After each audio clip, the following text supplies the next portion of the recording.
ہماری ترقی پہنچی کہاں ہے؟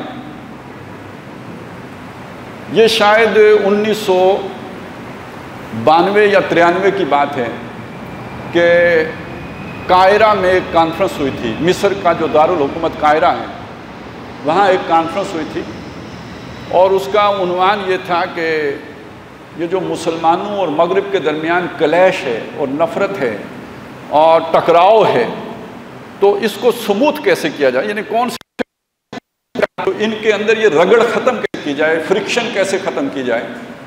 تو پتہ چلا کہ سوشل لیول پہ، باقی یہ کہ اکنامکس میں کوئی کلیش نہیں ہے اور پالیٹکس میں بھی کوئی بڑا کلیش نہیں ہے، ہمارا نظام مسلمانوں نے قبول کر لیا ہے، لیکن یہ کہ سوشل لیول پر کی سطح پر مسلمانوں کے رواج، رسومات، طور طریقے، وضع قطع، دستور العمل کچھ اور ہیں، ہم اہل مغرب کا کچھ اور ہے. اس کی وجہ سے ایک کلیش پیدا ہوتا ہے، اس کی وجہ سے جو ہے وہ دوریاں پیدا ہوتی ہیں، تو ان کو ختم کرنے کی ضرورت ہے. تو اس کو عنوان دیا گیا سوشل انجینئرنگ پروگرام. انجینئرنگ ہوتی ہے جیسے آپ جو ہے نا وہ اسٹرکچرل انجینئرنگ ہوتی ہے، اس سے تو آپ واقف ہیں. تو یہ سوشل انجینئرنگ ہے کہ انسانوں کی گویا مزاج تبدیل کرنے ہیں، ان کی سوچ بدلنی ہے، تعلیم کے ذریعے سے، ایجوکیشن کے ذریعے سے، پروپیگنڈے کے ذریعے سے، فلموں کے ذریعے سے، ڈراموں کے ذریعے سے، نیریٹیوز کے ذریعے سے ان کی سوچ اور قانون بنانے کے ذریعے سے ان کی سوچ میں تبدیلی لانی ہے. یہ ایک کانفرنس ہوتی ہے، پھر قاہرہ میں ہوتی ہے. اس کے کچھ عرصے کے اس وقت ہماری جو پرائم منسٹر تھیں بے نظیر بھٹو صاحبہ، وہ تشریف لے گئی تھی اس میں، یعنی اس لیول کی کانفرنس تھی. پاکستان کے جو وزیر اعظم وہ شریک ہوئی تھی اس میں. پھر کچھ عرصے کے بعد ایک کانفرنس ہوئی جو ہے وہ بیجنگ میں ہوئی، 1995 میں ہوئی. یہ بھی اقوام متحدہ کے تحت تھی. پھر اس کے 5 سال کے بعد کانفرنس جو ہوئی وہ اقوام متحدہ کے فورم پر ہوئی. اسے عنوان دیا گیا بیجنگ +5 کانفرنس. یہ پرویز مشرف صاحب کا دور تھا، روشن خیالی ہماری چاروں طرف ٹپک رہی تھی، برس رہی تھی، اور یہ ایک روشن خیالی کا ایجنڈا تھا جو سوشل انجینئرنگ کا ایجنڈا تھا. تو وہ اس وقت جا کے وہ پورا ایجنڈا تسلیم کر کے آئے تھے اقوام متحدہ کی سطح پر. اور اس کے جو سیلینٹ بڑے بڑے اہداف تھے وہ کیا تھے؟ یعنی یہ جو میاں بیوی کا تعلق ہے نا، اس کو بھی قانون سازی کے دائرے کے اندر لایا گیا. اور اگر کوئی خاوند اپنی بیوی کے مرضی کے بغیر اس کے ساتھ صحبت کرتا ہے اور وہ بعد میں جا کے تھانے میں شکایت لگا دیتی ہے کہ میرے میاں نے میری مرضی کے بغیر میرے کے ساتھ ہم بستری کی ہے، تو اس پر بھی میاں جو ہے وہ گرفتار ہوگا، اس پر قانون کا اطلاق ہوگا. یعنی جو مغرب میں قوانین تھے وہ قوانین پاکستان میں بھی آئیں گے. یہ آپ اس طرح کی چیزیں مان کے آئے، تسلیم کر کے آئے. انہی میں ایک مسئلہ دنیا میں اب آپ کو پتہ ہے کہ بہت عام ہو چکا ہے، اور وہ مسئلہ ہے ہم جنس پرستی کا مسئلہ. ہم جنس پرستی کیا ہے؟ یعنی مرد ایک جنس ہیں، عورتیں ایک جنس ہیں، یہ آپس میں مخالف جنس ہیں. کے ملاپ سے ایک فطرت کا ایک مقصد کی تکمیل ہوتی ہے، افزائش نسل کا کام آگے بڑھتا ہے. تو شادی جب بھی ہوتی ہے تو عورت اور عورت کے درمیان ہوتی ہے. ہم جنس پرستی کا مطلب کیا ہوا کہ مردوں کو عورتوں کی ضرورت نہ ہو، عورتوں کو مردوں کی ضرورت نہ ہو، آپس میں ہی جنس کر کے تو وہ اپنا جو ہے وہ جو بھی ضرورت ہے جبلت کی ضرورت پوری کر لیں. سماج کی ضرورت پوری ہوتی ہے یا نہیں ہوتی اس سے کوئی غرض نہیں ہے، افزائش نسل ہوتی ہے یا نہیں ہوتی، لیکن یہ کہ ایک جو جذبہ ہے اس کی تسکین کا سامان آپس میں کیا جائے. تو مغرب میں تو اس کے باقاعدہ جو ہے سوسائٹیاں ہیں، ایسی عورتیں ہیں جو صرف عورتوں سے ہی جنسی تعلق رکھتی ہیں، ایسے مرد ہیں جو صرف مردوں ہی سے جنسی تعلق رکھتے ہیں، بلکہ وہاں پہ لیگلی قانونی طور پر شادی ہوتی ہیں مردوں کی مردوں کے ساتھ، عورتوں کی عورتوں کے ساتھ، اور انہوں نے طے کیا ہوتا ہے، یعنی وہ جا کے عدالت میں بتانا ہوتا ہے یہ مرد اس شادی میں جو ہے وہ مرد بطور عورت بطور فیمیل جنڈر جو ہے اس شادی میں فریق ہے. تو یہ اس مرد اور اس عورت کے درمیان جو عورت نہیں ہے اس نے اپنے آپ کو عورت قرار دیا ہوتا ہے، تو یہ وہ شادی جائز ہو جائے گی. اسی طرح دو عورتیں ہیں، ان میں سے ایک کو وہ تسلیم کر لیں گے بطور خاوند کے اور دوسرے کو تسلیم کر لیں گے بطور بیوی کے، اور یہ ان کی شادی رجسٹرڈ ہو جائے گی۔ تو گویا دو عورتوں کی بھی آپس میں شادی ہو سکتی ہے، دو مردوں کی بھی آپس میں شادی ہو سکتی ہے۔ یہ بن گیا۔ اب آپ مان کے آ گئے کہ ہم بھی اپنے ملک میں یہ کریں گے، یہاں آ کے ہوتے ہیں۔ ابھی یہ تو مرا ہوا نہیں ہے نا کہ ہمارے معاشرے میں یہ کام ہو جائے۔ محراب و منبر سے خطرہ ہے، اور یہ کہ لوگوں سے خطرہ ہے کہ وہ ایسی قانون سازی قبول نہیں کریں گے، تو پھر ایک لمبا رستہ بنایا گیا، اور وہ رستہ بڑا دلچسپ ہے۔ بیچ میں مسئلہ لایا گیا مخنث لوگوں کا، یعنی جو مرد اور عورت نہیں ہوتے، جنہیں ہم ہجڑے کہتے ہیں، کراس جینڈر جو ہیں، جن کی جنس کا تعین نہیں ہوتا، ان کا مسئلہ کھڑا کیا گیا کہ ان کی جنس کا تعین۔ ہماری فقہ کی کتابوں میں بعض دوسرے مسائل کے ضمن میں ان کی جنس کے تعین کی کچھ شرائط ہیں۔ مثلا یہ ہے کہ کون سا ہیجڑا ہے وہ نہیں جا سکتا، کون سا مخنث ایسا ہے جسے جو ہے وہ مسجد میں آنے کی، کون سا مخنث ایسا ہے جسے مسجد میں آنے کی اجازت نہیں ہو سکتی۔ تو اس طرح کے مسائل کو حل کرنے کے لیے بات کہی، دیکھا جائے گا کہ جس میں یعنی جس ہوگا مخنث، لیکن اس مخنث میں اگر مردوں والی باتیں زیادہ ہوں گی تو اسے مرد کنسیڈر کیا جائے گا، اور اگر اس میں عورتوں والی باتیں زیادہ ہوں گی تو اسے عورت کنسیڈر کیا جائے گا۔ یعنی سماجی معاملات میں ان کے اوپر مرد یا عورت کا اطلاق یوں کیا جائے گا، دیکھا جائے گا کہ اس پر غلبہ کس کیفیت کا ہے، مرد والی کیفیت کا غلبہ ہے یا عورت والی کیفیت کا غلبہ ہے۔ تو یہ چیزیں اس لیے طے کی گئی تھی کہ بھائی مسجد میں آ کے نماز پڑھ سکتا ہے یا نہیں پڑھ سکتا ہے۔ یہ چیزیں اس لیے طے کی گئی تھی کہ وہ اس کا مردوں کے ساتھ اختلاط ہو سکتا ہے یا نہیں آ سکتا، یا عورتوں کے ساتھ محفل میں جا کے بیٹھ سکتا ہے یا نہیں بیٹھ سکتا۔ یہ طے کرنے کے لیے اس طرح کی باتوں کا جو ہے وہ معاملہ کیا گیا تھا۔ اس میں وراثت آ سکتی ہے کہ بھئی اس کی وراثت فرض کریں وہ کسی کا بیٹا ہے یا بیٹی بھی آتے ہیں، تو اب اس کو وراثت کس حساب سے ملے گی، مرد کے حساب سے ملے گی یا لڑکی کے حساب سے ملے گی۔ تو اس مسئلوں کو کرنے کے لیے فقہائے کرام نے ان کے بارے میں یہ بات کی کہ اس پر کیفیت کا اس پر حکم لگایا جائے گا کہ یہ مرد ہے یا عورت ہے۔ اس چیز کو لے کے یہ طے کیا گیا کہ ان کی مرد عورت ہونے کا فیصلہ وہ خود لیں گے کہ وہ مرد یا عورت ہیں، اور ان کی اس ظاہر کو دیکھ کے یعنی وہ جو فقہ میں وہ جو شے تھی ایک ضرورت کے لیے تھی، اس کو ذرا تھوڑا بڑھا کے مبالغہ کر کے اپنا الو سیدھا کرنے کی کوشش کی گئی۔ اور مزے کی بات اس میں یہ کی گئی کہ کوئی بھی آدمی جو جا کے عدالت میں یہ بتائے کہ میں مخنث ہوں اور میں مرد مخنث ہوں یا مؤنث مخنث ہوں، عدالت اسے اس حیثیت میں رجسٹر کر لے گی۔ کسی میڈیکل سرٹیفکیٹ کی ضرورت نہیں ہے، وہ فی الواقع مخنث ہے یا نہیں ہے، کسی میڈیکل سرٹیفکیٹ کی ضرورت نہیں ہے۔ تو اب آپ سوچئے کہ یہ کام کر کے تو اب فرض کریں دو مرد ہیں ہم کرنا چاہ رہے ہیں، ان میں سے ایک چلا جاتا ہے عدالت میں جا کے بتا دیتا ہے کہ میں جو ہے میری جو جنس ہے وہ عورت شمار کی ہے، اس لیے کہ تو عدالت سرٹیفکیٹ ایشو کر دیتی ہے۔ اور اس کے بعد یہ جو بھی صورت بنتی ہے وہ یہ کہ وہ دونوں آپس میں شادی کر لیتے ہیں، تو اس ہم جنسی کے لیے، ہم جنس پرستی کے لیے یا ہم دو ہم جنسوں کی شادی کے لیے ذرا کان ادھر سے پکڑنے کے بجائے یوں کر کے پکڑ کے وہ الو سیدھا کیا گیا تاکہ اہل مغرب بھی راضی رہیں، اور یہ کہ ادھر جو ہے وہ کسی کو پتہ بھی نہ چلے کہ ہم نے کیا کیا ہے۔ یہ کام 2018 میں ہو گیا اور سچ مچ کس کو نہیں پتہ چلا۔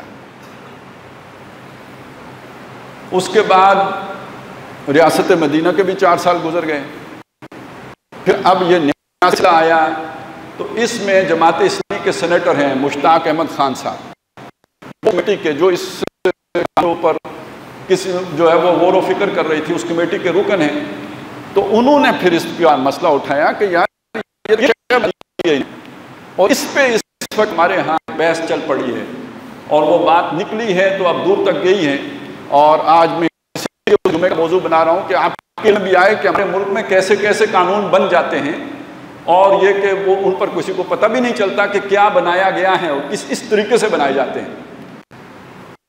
جو اس کی ٹیکنیکلٹی ہے وہ ظاہر ہے جمعے کا موضوع ہو بھی نہیں سکتا، جو لوگ کر رہے ہیں وہ کر رہے ہیں اس پہ کام، لیکن میں ذرا تھوڑا سا یہ بتانا چاہتا ہوں کہ اس کے پیچھے کون ہے جو ڈوریاں ہلاتا ہے؟ کون ہے؟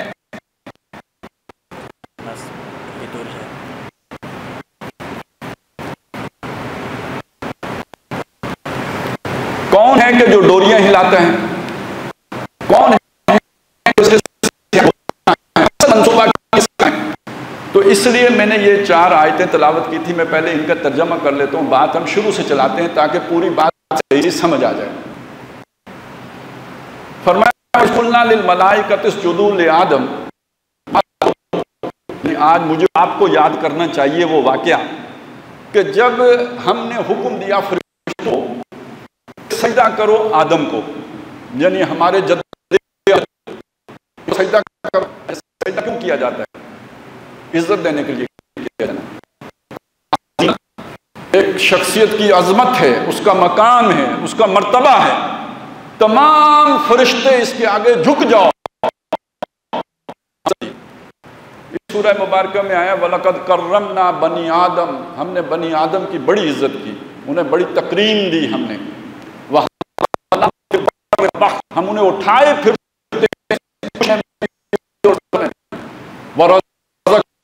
یہ بات، اور ہم نے انہیں پاکیزہ چیزوں سے رزق دیا. وَفَضَّلْنَاهُمْ عَلَىٰ كَثِيرٍ مِّمَّنْ خَلَقْنَا. اور ہم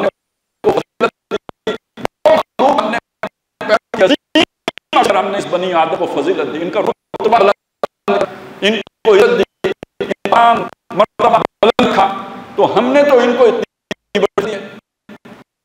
اسی فضیلت کے اظہار کے لیے اللہ تعالیٰ نے فرشتوں کو حکم دیا کہ اس کے آگے جھک جاؤ، تاکہ یہ تم سے افضل ہے، یہ تم سے بہتر. اللہ تعالیٰ نے اس کی تکریم کی ہے تو جھکو اس کے آگے. فسجدوا، یعنی انسان کی عظمت کا یہ پہلو ذہن میں رکھیں. قرآن مجید یہ بتاتا ہے کہ فرشتوں کو حکم ہوا سجدہ کرو تو سب نے سجدہ کیا. فرشتے دیکھیے، حضرت جبریل بھی فرشتہ ہیں، یہاں کوئی استثناء نہیں ہے، سب نے سجدہ کیا.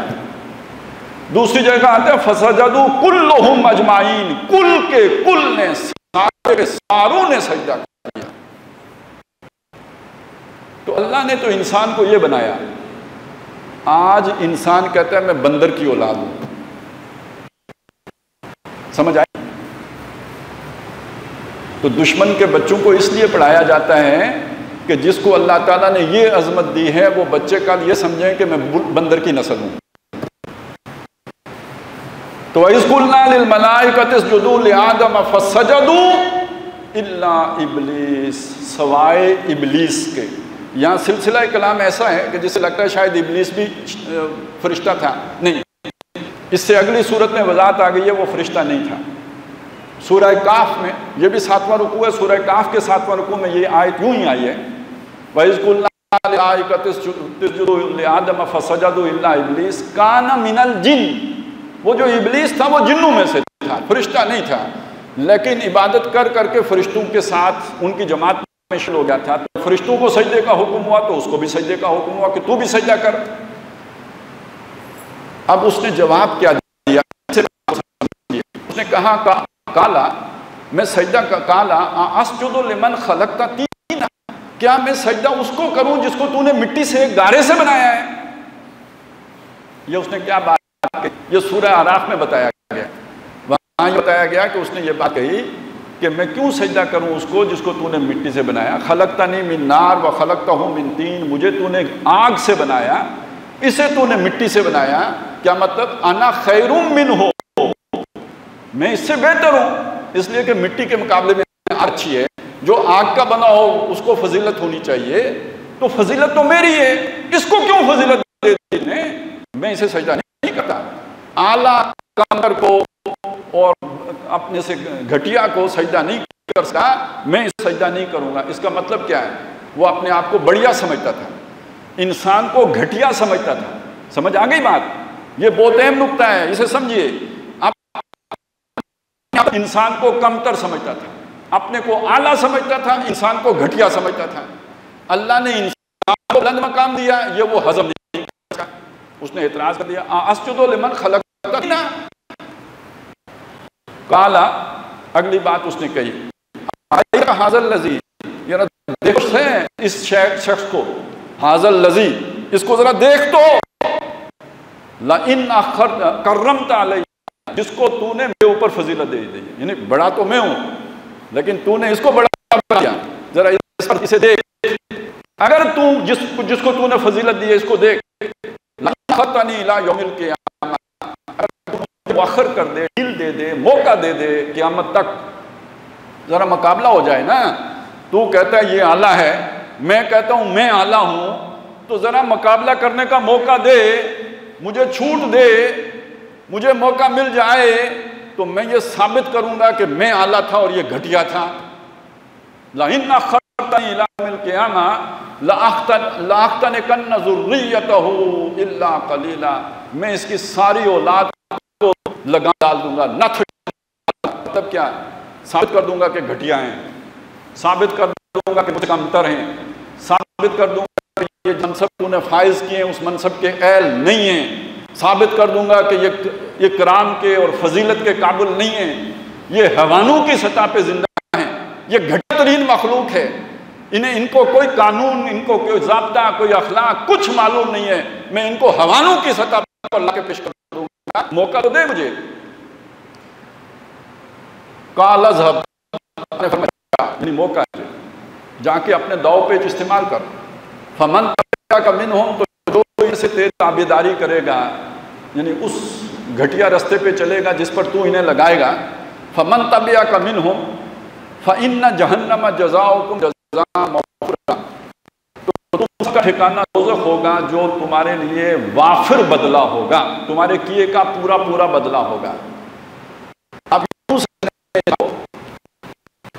اللہ تعالیٰ نے جس منصب کو جب شیطان نے چیلنج کر دیا تو اللہ تعالیٰ نے انسان کو اس جگہ پر فائز کرنا ڈیفر کر دیا، مؤخر کر دیا، اور شیطان کو اپنا کھیل کھیلنے کا موقع دے دیا کہ اب جو انسان اپنا پوٹینشل پروو کرے گا وہ اس منصب پر فائز ہوگا، اور جو تیری باتوں میں آ کے اپنا مقام و مرتبہ کھوٹا کر دے گا وہ دوزخ میں جائے گا، وہ بلیک ہول میں جائے گا، اب اس کے لیے کوئی آگے بڑھنے کا چانس باقی نہیں رہے گا۔ یہ ایک نیا یہ موڑ آ گیا ہے اس بات میں۔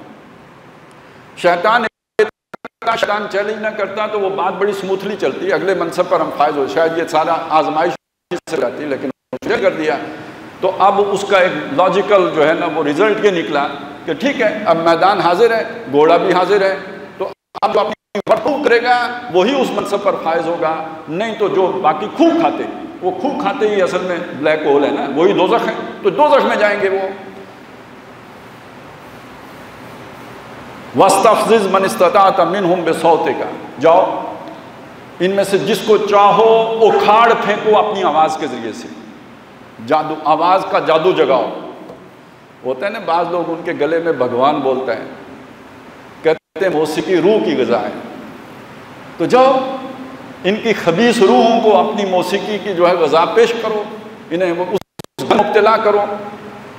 وَأَجْلِبْ عَلَيْهِمْ بِخَيْلِكَ، اور ان پہ اپنے جو ہے وہ دوڑاؤ ساتھ، وَرَجْلِكَ، اور پیادہ، وَشَارِكْهُمْ فِي الْأَمْوَالِ وَالْأَوْلَادِ، ان کے ساتھ پارٹنرشپ کرو، مشارکت کرو، ان کے مالوں میں بھی، حرام کے مال کمانے کے رستے بتاؤ انہیں، اولاد میں بھی پارٹنرشپ کرو، حرام کی اولاد پالنے کے اور بنانے کے طریقے بھی بتاؤ انہیں۔ اب یہ ہے وہ نقطہ، اسے سمجھیں، مال کا حرام ہونا تو آپ کو سمجھ میں آ گیا ہے، یہ اولاد کا حرام ہونا کیا ہے؟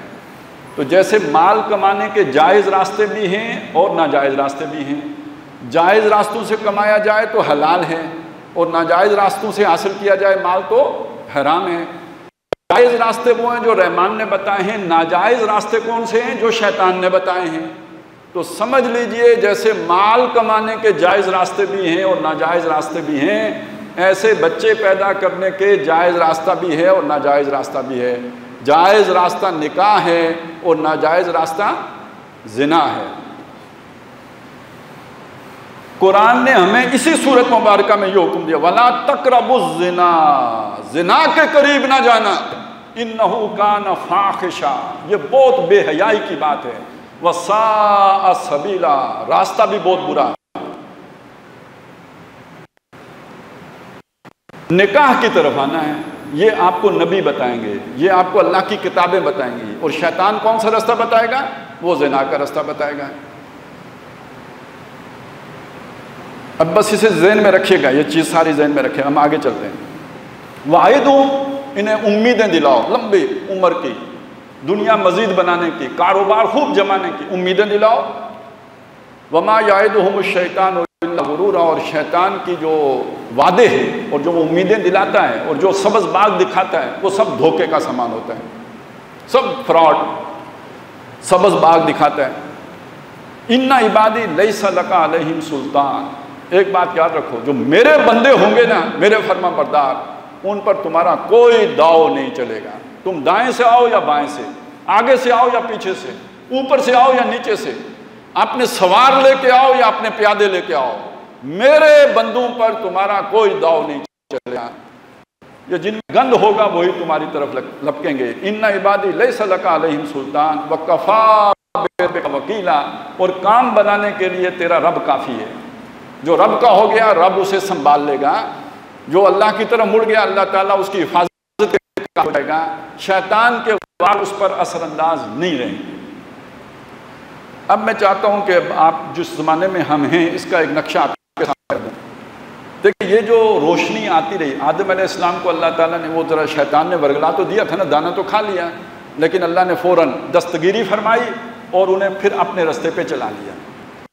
اس کے بعد جوں جوں انسان کو شیطان ٹریک سے ڈی ٹریک کرتا رہا، صراط مستقیم سے بھٹکاتا رہا، اللہ تعالیٰ نبی کو بھیج کے، رسول کو بھیج کے، کتاب کو بھیج کے پھر انسانیت کو صحیح رستے پہ ڈال دیتا رہا۔ یہ محمد رسول اللہ صلی اللہ علیہ وسلم تک کی کہانی یہی ہے، یہاں تک کہ آپ صلی اللہ علیہ وسلم آئے، پوری نو انسانی کے لیے روشنی کا مینارہ بن کے آئے۔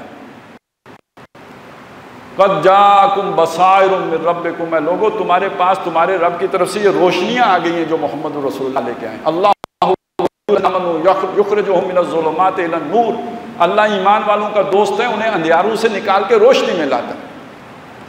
یہ روشنی ہے جو قرآن کے حروف سے ہوئی، جناب محمد رسول اللہ صلی اللہ علیہ وسلم یہ قرآن مجید کا جو نور لے کے آئے، نور ہدایت کے آئے، نور اللہ نور یہدی اللہ لنورہ من یشاء، صلی اللہ علیہ وسلم لے کے آئے، پوری نو انسانی کے لیے لے کے آئے تاکہ شیطان کے اندھیارے چھٹ جائیں، ان سے نو انسانی کو نجات مل جائے۔ اور جب محمد رسول اللہ کی بعثت ہوئی ہے تو پوری دنیا میں شرک کا اندھیرا، کیا عرب، کیا عجم، کیا شرق، کیا غرب، ہر طرف بیر ظلمات۔ آپ نے آ کے سب سے پہلے حجاز کو کیا اور پھر وہ روشنی پوری دنیا میں پھیلی ہے۔ یورپ تو خود مانتا ہے نا ڈارک ایج میں تھے، تو ان کو اندھیرے سے روشنی، یہ عرب تھے نا جب اسپین میں آئے ہیں، انہوں نے کہ یونیورسٹیاں کھولی ہیں، وہاں پہ علم کے جو ہے مراکز قائم کیے ہیں، ان کے پاس وہ علم کہاں سے آیا تھا؟ یہ محمد رسول اللہ لے کے آئے تھے۔ ٹھیک ہے، اس کے بعد ہم سو گئے، لیکن یہ کہ وہ علم انہیں پکڑ لی، وہ آگے لے لے، آج ترقی یافتہ ہو گئے، لیکن روشنی وہی ہے جو محمد۔ علامہ اقبال نے اس کو بڑی بیان کیا ہے کہ ہر کجا بینی جہان رنگ و بو، آنکھ از خاکش بے روید آرزو، یا کہ نور مصطفیٰ اورا بہاست، یا ہنوز اندر تلاش مصطفیٰ است، کہ دنیا میں جو بھی روشنی نظر آتی ہے اس کی ابتدا محمد رسول اللہ سے ہوئی، یا تو حضور سے حضور کے نور سے کشید کی گئی ہے، یا دنیا محمد رسول اللہ کی تلاش میں ہے۔ جو مل گیا وہ محمد رسول اللہ سے ادھار لیا ہوا ہے، جس کی تلاش میں ہو گویا محمد رسول اللہ کی تلاش میں ہو۔ اقبال نے تو بات یہاں تک پہنچائی ہے، بم اور یہ کہ ہر کجا بینی جہان رنگ و بو، آنکھ از خاکش بے روید آرزو، یا کہ ز نور مصطفیٰ اورا بہاست، یا ہنوز اندر تلاش مصطفیٰ۔ 1000 سال تک یہ روشنی بہرحال جیسے شام کی شفق ہوتی ہے اس طرح تو رہی نا آپ صلی اللہ علیہ وسلم کے بعد بھی، لیکن پچھلے جو 400 سال ہیں جب مغرب میں رینائنسنس مومنٹ چلی ہے، تحریک اسلام مذہب، اور جسے آپ کہیں کہ روشن خیالی کا دور آیا ہے، تو وہ کیا تھا؟ اصل میں اس میں ہر طرح کے مذہب سے جاری اور لاتعلقی تھی، میں اس تفصیل میں نہیں جاتا کیوں تھی، لیکن تھی۔ اس کے نتیجے میں پھر الحاد آیا ہے، اس کے نتیجے میں پھر دہریت آئی ہے، اس کے نتیجے میں مذہب کی دشمنی آئی ہے، اور ہر مذہب کی دشمنی آئی ہے، صرف کرسچینٹی کی دشمنی نہیں آئی ہے، ہر مذہب سے بیزاری آئی ہے۔ جب انسان مذہب سے کٹ گیا تو شیطان آسان وہ جو ہے شکار ہو گیا۔ یہ وہ رسی تھی جسے پکڑ تند و تیز لہروں کا مقابلہ کر رہا تھا۔ ابھی آپ نے وہ دیکھا نا، وہ سوات میں بیچارے 5 جو ساتھی وہ دریا کی نظر ہو گئے، تو وہ ایک رسی تھی جو انہوں نے پکڑی ہوئی تھی، لیکن یہ کہ جب وہ چھوٹ گئی تو پھر اس کے بعد وہ موجوں کے حوالے ہو گئے۔ اسی طرح سمجھ لیجئے یہ قرآن مجید وہ رسی ہے، وَاعْتَصِمُوا بِحَبْلِ اللَّهِ جَمِيعًا، یہ اللہ کی رسی، اسے پکڑ کے رکھیں تو جو شیطان کے طوفان آتے ہیں ان سے حفاظت ہوتی رہتی ہے۔ جب انسانیت اس سے کٹ گئی تو اب شیطان کے رحم و کرم پہ چلی گئی، جب شیطان کے رحم و کرم پہ چلی گئی تو اس نے کیا کچھ پڑھایا۔ اب تازہ کیجئے، شیطان کیا کرنا چاہتا ہے؟ انسان کو گھٹیا ثابت کرنا چاہتا ہے۔ شیطان کیا کرنا چاہتا ہے؟ ذلیل کرنا چاہتا ہے۔ کیوں کرنا چاہتا ہے؟ تاکہ اللہ کے سامنے ثابت کر سکے کہ اعلیٰ میں تھا، یہ گھٹیا تھا، اور دیکھ اس کا گھٹیا کام تو دیکھ۔ یہ دور ہے کہ جس میں شیطان کے پیغمبر آئے ہیں، پیغمبر، شیطان کے پیغمبر، جنہوں نے آ کے پڑھایا کہ انسان حیوان ہے، انسان حیوان ہے، بس ذرا ترقی یافتہ حیوان ہے نرا حیوان، یہ بندر کی نسل کا ہے۔ ڈارون جو اس نے آ کے یہ پڑھا دیا۔ اب فرائڈ صاحب آئے، انہوں نے آ کے یہ بتایا کہ جناب یہ جو حیوان ہے نا، اس حیوان میں جو سب سے قوی جذبہ ہے، قوی سب سے طاقتور جذبہ جو ہے وہ ہے جنس کا جذبہ، اور جذبہ وہ ہوتا ہے کہ اگر اس کی سیٹسفیکشن نہ ہو تو آدمی ڈسٹرب رہتا ہے۔ دیکھیں آپ بھوکے ہوں گے تو غصہ زیادہ نہیں ہوتا ہے، وہ کہتے ہیں رمضان لگا، مجھے روزہ لگا ہوا ہے، تو جو روزہ لگا ہوا ہوتا ہے بندے کو غصہ زیادہ آ رہا ہوتا ہے۔ کیوں آ رہا ہوتا ہے؟ اس لیے کہ آپ پیٹ کو بھوک لگی ہے، آپ سیٹسفائیڈ نہیں ہیں، تو جب آپ مطمئن نہیں ہوتے تو چھوٹی سی بات پہ بھڑک اٹھتے ہیں۔ ویسے آپ کو کوئی کچھ کہہ دے تو شاید برداشت کر لیں، ابھی جو ہے آؤٹ ہو کے جا رہے ہوں، اوپر سے کوئی کچھ کہہ بھی دے تو پھر آپ بلہ ماریں گے نا اس کو۔ تو یہی ہوتا ہے کہ آدمی پہلے سے سیٹسفیکٹری ہو، اوپر سے کوئی نئی بات ہو جائے تو وہ ایک دم برسٹ کرتا ہے۔ تو اب معاشرے میں امن قائم رکھنا ہے نا، معاشرے میں اس طرح کی جو ہے وہ ڈسپریشن نہ ہو، لوگ مطمئن رہیں، مطمئن رکھنا ہے۔ تو مطمئن کیسے ہوں گے؟ ان کے جب تک جنسی جذبے کی تسکین نہیں ہوگی لوگ مطمئن نہیں ہو سکتے۔ یہ لڑائیاں بڑھائیاں ہوں گی، نئے نئے انقلابی نظریات پیدا ہوتے رہیں گے، کانفلکٹس جنم لیں گے، اور ورلڈ وار 1 ہوگی، ورلڈ وار 2 ہوگی۔ تو اس سے بچنے کا ایک ہی راستہ یہ ہے کہ انسان جو ہے وہ جنسی طور پر اسے مطمئن کیا جائے۔ تو وہ مطمئن تب کب ہوگا؟ دیکھیے یہ جو رولز اینڈ ریگولیشن بنا لیے گئے ہیں، ان کی وجہ سے انسان کے اوپر پابندیاں لگ گئی ہیں۔ پابندیاں لگنے کی وجہ سے وہ پوری سیٹسفیکشن حاصل نہیں کر سکتا، گریٹیفیکیشن اس کی پوری نہیں ہوتی۔ یہ پابندیاں اٹھائیں گے تو انسان مطمئن ہوگا، جیسے حیوان مطمئن ہوتے ہیں۔ کتے پہ کوئی پابندی نہیں ہے، وہ جب چاہے جہاں چاہے جسے چاہے وہ اپنی جو ہے سیکسول ارج کی سیٹسفیکشن اور گریٹیفیکیشن کا سامان کر لے، اسے کوئی نہیں کہتا یہ تمہاری ماں ہے یا تمہاری بہن ہے یا تمہاری کیا لگتی ہے، محرم رشتہ ہے کہ غیر محرم رشتہ ہے۔ تو حیوانوں پہ چونکہ اس طرح کی کوئی قدغنیں نہیں ہیں، اور انسان بھی ثابت ہو گیا کہ حیوان ہے، لہٰذا یہ قدغنیں اس پر سے اٹھا دی جائیں گی تو اب جا کر وہ سیٹسفائیڈ ہوگا۔ لہٰذا اس کی فلسفی کا نتیجہ نکلا کہ سیکس فری سوسائٹی ہونی چاہیے۔ یہ تو سنا ہوگا نا کہ جنسی آزادی کامل طور پر ہونی چاہیے، پابندیاں نہیں ہونی چاہیے۔ تو ویسے مولوی بہت سے لوگوں کو اس وجہ سے بھی برا لگتا ہے کہ دیکھیں نا کتنا اچھا حالات ہوتے ہیں مغرب میں، آپ کی طبیعت کچھ مچ رہی ہے، سی سائڈ پہ چلے جائیں، بیچ کسی پہ، تو تتلیاں جگمگا رہی ہیں، ڈگمگا رہی ہیں، تو مطلب بندہ بالکل مطمئن ٹھنڈا ٹھار ہو کے واپس آئے گا۔ ادھر مولوی نے بڑی گھٹن پیدا کر کے رکھی ہوئی ہے، خدا اس کا بیڑا غرق کرے، لوگوں کو خوشیوں کی طرف تو بالکل نہیں جانے دیتا۔ تو یہ اصل میں کوئی ایجوکیشن ہے نا جس کے نتیجے میں مولوی اتنا پیڑا لگتا ہے. شیطان نہیں پیڑا لگتا, شیطان نہیں برا لگتا, مولوی برا لگتا ہے, کیونکہ یہاں پہ آ کے وہ ایک بڑی بلا بن کے جو ہے جن کی عفریت بن کے کھڑا نظر آتا ہے کہ میری تمناؤں کا خون, اس کا دوسرا ہے, اس کا نام مولوی ہے, اس نے نہیں ہونے دیا. ابھی بھی یہ جو اس طرح کی قانون سازی ہوئی ہے مولوی کے ڈر سے ہوئی ہے نا, نہیں ڈائریکٹ کہتے کہ مرد سے شادی کر لے, عورت سے شادی کر لے, لیکن یہ کہ بہرحال وہ اتنا اب بھی خوف ہے مولوی کا کہ وہ کان ادھر سے پکڑنے کی بجائے ادھر سے جا کے پکڑا ہے. تو بہرحال نتیجہ یہ ہے, آپ سمجھ لیجئے بات, واپس اس کی طرف آئیں. یہ شیطان کی پڑھائی ہوئی پٹیاں ہیں, اور اس نے کن لوگوں کو پڑھائیں؟ جو اللہ کی کتاب سے کٹے ہوئے ہیں. اوپر سے مصیبت یہ بنی کہ وہ آ کے ہم پر 100 سال حکمران رہے. وہ آج ہماری ملکہ عالیہ وفات پا گئی. ویسے تو 1952 میں ملکہ بنی تھی, لیکن لوگوں کو نہیں پتا ہے ہمارا آئین 1956 میں بنا ہے. 1956 تک ہماری ملکہ محترمہ وہ آج فوت ہو گئی ہیں, تو ہمیں بھی تھوڑا بہت دکھ ہونا چاہیے. وہ ہماری ملکہ تھی. ویسے کسی نے ان کے بارے میں تو ایک پورا ان کا شجرہ نسب بھی نکال کے لے آئے ہیں, انہیں حسین ثابت کر دیا ہے. وایا اسپین, وہ بڑی لمبی ان کی لڑی چلی ہے, وہاں سے اسپین گئی ہیں, اور اسپین سے جا کے تو وہ حجاز تک پہنچی ہے, اور حضرت علی کے گھر تک پہنچی ہے.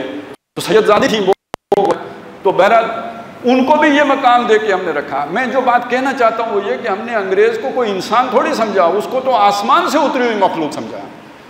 جیسے نبیوں کی اتباع کی جاتی ہے, جب آیا تو پھر جب آیا تو ہم نے پھر اس طرح گوری چمڑی کی اطاعت کرنا لازم سمجھا.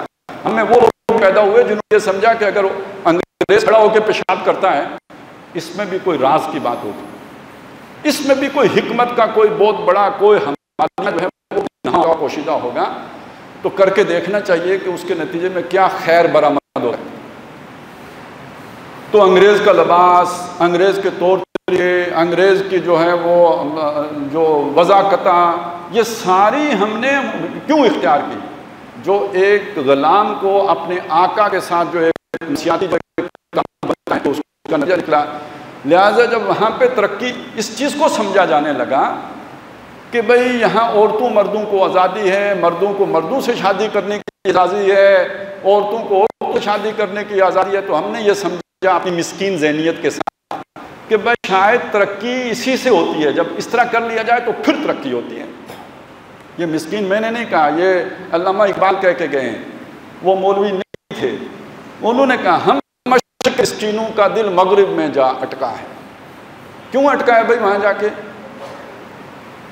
وہاں کنٹر سب بلوری ہیں, یہاں ایک پرانا مٹکا ہے. ہماری روایت تو بہت پرانی ہے, 1400 سال پرانی ہے, محمد رسول اللہ سے جڑی ہوئی ہے. یہ ایک پرانا دستور ہے, پرانا نظام ہے, یہ ایک پرانا مٹکا ہے. وہاں ہر شے نئی ہے, جدید ہے. وہاں کنٹر سب بلوری ہیں, وہاں نظر کو خیرہ کرتی ہے چمک تہذیب حاضر کی. یہ سنائی مگر جھوٹے نگوں کی ریزہ کاری ہے. بے شک جھوٹے نگوں کی ریزہ کاری ہو, مگر یہ کہ نظر ہوتی ہے. تو لہٰذا ہم مشرق کے مسکینوں کا اٹکا ہے. پھر ایک پوری لاٹ تیار ہوئی. انگریز یہاں سے گیا تو اس نے وائسرائے جو ہے وہ نئے یہاں سے منتخب کر شروع کر دیے, اور پھر وہ ہمارے حکمران ہو گئے. 56 میں آئین بنا, میں نے آپ کو بتایا نا, 56 میں آئین بنا تو ملکہ کی وہ ملوکیت ختم ہوئی. 58 میں ان کے وائسرائے نے یہاں پہ جو ہے معطل کر دیا. تو اب یہ لوگ تھے کہ جن کا نہ کتاب سے تعلق, نہ قرآن سے تعلق, نہ رسول سے تعلق, واجبی سے نہیں تعلق, اور جو مغرب کی تہذیب میں سر تا پا رنگے ہوئے, اپنے مقام سے بھی غافل. وہ اقبال نے کہا نا, اپنی خودی پہچان غافل افغان, کوئی اپنی خودی کا بھی پرواہ نہیں, اپنے مقام کا بھی پرواہ نہیں. یہ جو قرآن مجید نے بتایا کہ اللہ نے اتنی فضیلت دی, اس کی بھی کوئی پرواہ نہیں. وہی چاپلوسیاں, وہی گھٹیا. لہٰذا انگریزوں نے انہیں سمجھا کہ یہ ہمارے صحیح نیابت کر سکتے ہیں, اور ہماری وائسرنسی کے حقدار ہیں, وہ یہاں مسلط کر کے چلے گئے. اب قانون ایسے بنتے ہیں, اور جب ایسے قانون کی قوانین کی جو ہے خلاف بات کی جائے تو کہتے ہیں جی مولوی ترقی نہیں کرنے دیتے, مولوی رستے کی رکاوٹ بن گئی ہے. تو میں آپ کے سامنے اس لیے پوری حقیقت لے کے آیا ہوں, یہ کس کا ایجنڈا ہے؟ انسان کو ذلیل کرنے کا، گھٹیا ثابت کرنے، یہ شیطان کا ایجنڈا ہے۔ میں نے اس لیے آپ کو بتایا یہ شیطان کا ایجنڈا ہے، اس کو سمجھیں۔ یہ کوئی انگریز کا مسئلہ نہیں ہے، یہ کوئی عیسائیوں یہودیوں کا مسئلہ، یہ شیطان کا ایجنڈا ہے۔ وہ چاہتا ہے کہ انسان کو گھٹیا ثابت کرے۔ ایک طرف تو یہ کہ یہ جو یعنی انسان کو اللہ نے ستر ڈھانپنے کا ایک جو شرم و حیا دی ہے، یہ اس سے اٹھ جائے، وہ ننگ دھڑنگ ہو جائے، اس کی ذلت ہے۔ قرآن مجید نے انسان کی شرمگاہ کے لیے جو لفظ استعمال کیا ہے، سوا، بری جگہ، یعنی جو دیکھنے میں بھلی معلوم نہیں ہوتی، انسان کا عیب ہے، انسان کے لیے وہ باعث شرم ہے، باعث ندامت ہے۔ اس کو ڈھانپ کے رکھو، یہ تمہارے لیے خوبصورتی ہے، آرائش ہے۔ آج کی ایجوکیشن نے ننگ دڑنگ انسان گویا وہ سمجھا، وہ کہتا ہے میں فطرت کے قریب ہوں۔ دوسری بات یہ سمجھیں کہ یہ جو جنسی بے راہ روی ہے، یہ اپنی جگہ، یہ والی تو ذلت ایک طرف رکھیں، جب مرد مرد کے ساتھ اس میں ملوث ہو جائے، عورت عورت کے ساتھ ہو جائے، کتنا گھٹیا پن ہے۔ یہ تو عوام بھی نہیں کرتے، ایسا تو عوام بھی نہیں کرتے بھائی۔ آپ نے اگر عوانوں ہی سے ہدایت لینی ہے تو چلیں یہی سیکھ لیں کہ عوام تو یہ کام نہیں کرتے۔ آپ نے کیسے سیکھا؟ میں بتاتا ہوں۔ اس لیے کہ قرآن نے یہ بتایا کہ عوانوں کے راستے پہ چلو گے تو عوانوں جتنے تو نہیں رکو گے، آگے جاؤ گے۔ اولئک کالانعام، یہ عوانوں کی طرح ہیں، مویشیوں کی طرح ہیں، چوپایوں کی طرح ہیں۔ بل ہم اضل، نہ اس سے بھی گئے گزرے۔ ثم رددناہ اسفل السافلین، پھر ہم نے انہیں گرا دیا نچلوں میں سب سے نیچے۔ اس لیے کہ عوانوں کے پاس عقل تو نہیں ہے نا، ان کو تو عقل دی ہے۔ یہ جب عوانی راستے پہ چلیں گے تو عوان سے آگے جائیں گے۔ شیر چیر پھاڑ کرے گا، کھائے گا، پیٹ بھرے گا، سو جائے گا۔ یہ پیٹ بھر کے مزید چیر پھاڑ کریں گے۔ کیوں؟ کہ وہ ابھی عقل کی تسکین ہے، پیٹ تو بھر گیا ہے، لیکن وہ جو عقل جو تسکین چاہتی ہے وہ اس سے آگے کی بات ہے۔ یہ ایک نسل کا جمع کر کے دوسری نسل کا جمع کرنا شروع کر دیں گے، ان کی تو حوث پیٹ کبھی بھی نہیں بھرے گا۔ تو بل ہم اضل، اولئک کالانعام بل ہم اضل، اور ثم رددناہ اسفل السافلین، پھر یہ ہوگا۔ تو انسان تو یہاں تک گر گیا، اور یہ کتنی انسان کا گھٹیا پن ہے، کتنا گھٹیا پن ہے کہ جرم کتنا بڑا ہے اس کا اندازہ لگائیں۔ اللہ نے ایک پوری قوم اسی جرم پر ہلاک کی ہے، قوم لوط، پوری قوم اس ایک جرم پر ہلاک کی ہے۔ اتنا بڑا جرم ہے، گھٹیا پن اتنا ہے کہ گویا اس کے بعد انسان نظر اٹھانے کے کیا قابل رہے گا جب وہ اس یعنی اس کے اندر کوئی اعلیٰ خیال، کوئی اعلیٰ اخلاق، کوئی برتر جو سوچ کیسے پیدا ہو سکتی ہے جو اس درجے میں گر چکا ہو۔ آپ نے ابھی تازہ ایک واقعہ ہوا ہے، سیاسی معاملہ ہے، میں اس حوالے سے حوالہ نہیں دے رہا ہوں، ایک بات سمجھانے کے لیے حوالہ دے رہا ہوں۔ ایک صاحب جو سیاستدان تھے جو پکڑے گئے، وہ ان کا ریمانڈ ہوا، 2 دن ہوا، پھر 2 دن، تو ان کے بارے میں باتیں آپ نے سنی ہے نا، ان کے ساتھ یہ ہو گیا، یہ تشدد ہو گیا، یہ تشدد ہو گیا، اس میں جنسی تشدد کا بھی ذکر آیا۔ ان کے ساتھ ہوا یا نہیں ہوا، لیکن یہ کہ ہوتا ہے، قیدیوں کے ساتھ، بعض خاص قسم کے قیدیوں کے ساتھ اس طرح کے واقعات ہوتے ہیں۔ کیوں کیے جاتے ہیں؟ ان کو ذلیل کرنے کے لیے کیے جاتے ہیں۔ کیوں کیے جاتے ہیں؟ ان کی میں مارنے کے لیے کیے جاتے ہیں۔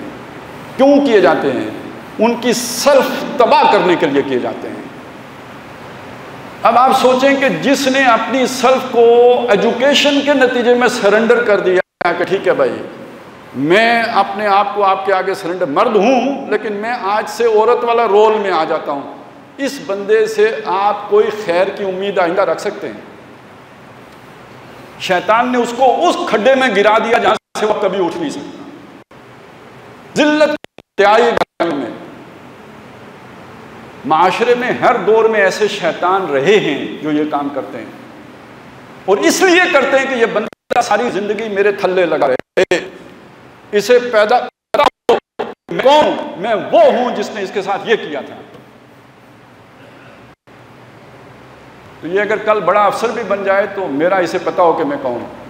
ایسے لوگ ہمیشہ کرتے ہیں، جان بوجھ کے کرتے ہیں، ہر معاشرے میں رہے ہیں، ہمارے معاشرے میں بھی رہے ہیں، لیکن یہ سارا وہ ہوتا تھا کہ جس کے اوپر پردہ پڑا رہتا تھا، یہ سارا وہ ہوتا تھا جو لحاف کے نیچے ہے، یہ سارا وہ ہے جو پردے کے پیچھے ہے۔ اب شیطان اسے کھول کے لے آیا ہے، سامنے لے آیا ہے، اب قانون سازیاں ہو رہی ہیں، ریاست کی سطح پہ ہو رہی ہے۔ یہ تو بے شرمی کی انتہا ہے، اور انسان کا اپنے مقام سے گرنے کا آخری درجہ ہے، اس سے آگے کون سا درجہ ہوگا؟ فاجر کا لفظ آتا ہے قرآن مجید میں گناہگار آدمی کے لیے، ڈھیٹ آدمی کے لیے۔ فاجر کا لفظی مطلب ہوتا ہے، فجر ہوتی ہے نا، جیسے اندھیرا چھٹ گیا، پھٹ گیا، سپیدہ یہ سحر نودار ہو گئی، ڈان پھٹ کے، پو پھٹنا، یہ فجر ہے، یعنی کوئی شٹی اس کے اندر سے نکل آئی، یہ فجر ہے، فاجر پھٹ جانے والا۔ لیکن شیخ الہند محمود الحسن دیوبندی نے اس کا ترجمہ کیا ڈھیٹ۔ پورے قرآن میں جہاں بھی فجر کا لفظ آیا ہے اس کا ترجمہ انہوں نے ڈھیٹ کیا۔ میں سوچ میں پڑ گیا کہ بھئی اس کا ترجمہ بنتا ہے تو پھٹنے والا، انہوں نے ڈھیٹ ترجمہ کیوں کیا؟